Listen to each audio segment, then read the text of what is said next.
was an experience that we had. My parents were just here for the last week or so, half a week, and they came to watch my second son graduate. He's Brig. He's the one that has schizophrenia, and we've had some exciting stories over that. Some of his teachers were able to tell some stories, and we were able to share some experiences that we've had with Brig over the years. And one thing that Sarah said he had a private ceremony because he just would not tolerate a graduation ceremony with lots of people and everybody moving at the same time and trying to do all that stuff.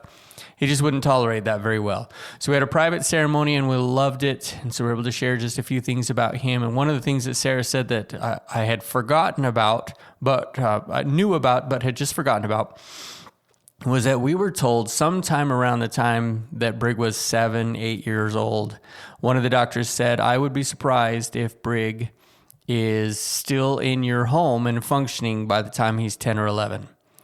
And now fast forward to now he's 18 and graduating from high school. There were lots of different things put into place in order to allow him to be successful. And it's just amazing to see him doing well. It's beautiful. So my parents came out for that. And the interesting thing is that since Sarah left the church officially, my mom has been far less vocal with Sarah. One of the things that I've been blessed with in my life is that Sarah and my mom have gotten along really well. And so over the years, the 23, 24 years that we've been together, there's been a lot of communication between my mom and Sarah, and it's been a wonderful thing. And over the last 6, 12 months, there's been very little communication between Sarah and my mom, and it's been hard on all of us, especially Sarah, because so many people cut themselves out of your life when you make a decision like I'm leaving a high demand religion. I imagine we're not the only ones to feel that, and I just kind of wanted to throw that out there because of the struggle. And what it made me think is that I've learned a lot of lessons over the last couple of years, maybe even the last 5 to 10 years. I've learned a lot of lessons. And I wanted to share some of those because really, as I watched my mom talk with Sarah, it was the first time that my mom had brought up, well, tell me what's going on. Tell me why you left Mormonism. What are your struggles? And her comments were very akin to what mine were and would have been a couple of years ago. And it made me recognize how much I've grown and changed over the years. How much I've been able to truly see another person's perspective. And it's been rewarding. It was helpful to see that from that perspective and just to kind of to get a glimpse of that. It was wonderful. So let me just tell you a little bit about me. I haven't shared a whole lot of who I am on this podcast. It's certainly not in relation to what Sarah has done, because she has spent so much time being vulnerable and just telling you about her journey. We did the 5 reasons the biggest reasons that she left the church, and you really kind of got to see into her soul a little bit on those things. And I have been vulnerable with family, and I'm certainly not absent of vulnerability, but I don't know that anyone really knows me very well. And I'm not going that far back, but I'd like to go back a few years. And some of what you're going to hear, you've heard before, but I think just in the context of who I am and getting to these lessons that I've learned, I'd like to just share those.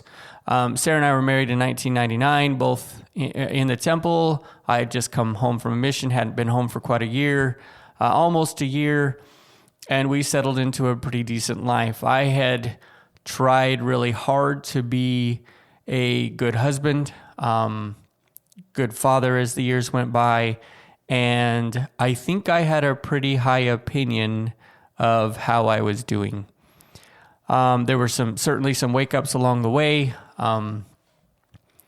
and that has kind of driven me. But Then we get to about 2011, 2012. We had 5 children, and we had decided that we were going to adopt again. And so we went through the process. This time we went through an agency. We hadn't done that since the very first attempt to adopt. Went through an agency, got our pictures up, all that jazz. And within 24 hours of having our profile up, we got paired with a mom. And that mom was having twins. And it was exciting. I don't remember how long it was, 2 or 3 months until mom was going to deliver. So we had contact with mom. Sarah especially talked with her and got to know her a little bit. And then the babies came early, most likely because mom had struggled with drug abuse throughout her life, and probably during the pregnancy as well, most likely. And so the babies came early. We were in North Carolina. They were in Philadelphia, Pennsylvania. So Sarah took off and went up to be there for that. And just a short time later, I was able to get off. So I grabbed all the kids. We threw them in the big van and we drove out to Pennsylvania so that we could see the girls. It ended up being twin girls. And Sarah spent 6 days with those girls in the NICU. I spent a day or 2 there with the kids, but then I took the kids home. It was, of course, very difficult to just be in a hotel with 5 kids, one of them being Brig, and just don't tolerate those kind of things very well. So we left Sarah there, and then I drove home. Well, after 6 days of taking care of those kids in the NICU, Dad, who was, I'm going to say dirtbag, just because that is how I felt. He had other children that he was not taking care of. He had believed that something that had been said that made him believe that he was going to get some of the money, that the cost for adoption, he was going to get some of that money, and then he found out he wasn't, and he decided he wasn't going to sign the papers.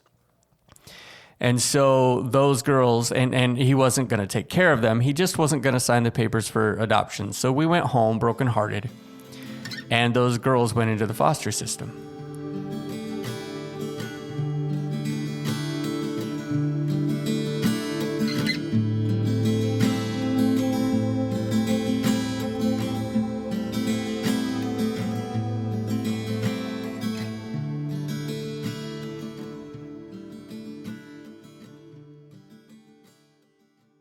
Shop Plato's Closet tax-free August 2nd through 4th for back-to-school styles. We sell the trendy, gently used styles you need to make a difference in the world and in your wallet for back-to-school shopping. Save up to 70% off regular retail prices by choosing recycled styles. Save even more when you shop tax-free this weekend. Make a change that others can respect and repeat. Shop Plato's Closet in North Charleston and West Ashley this year for your back-to-school looks. Plato's Closet, located in West Ashley on Sam Rittenberg Boulevard and North Charleston on Rivers Avenue.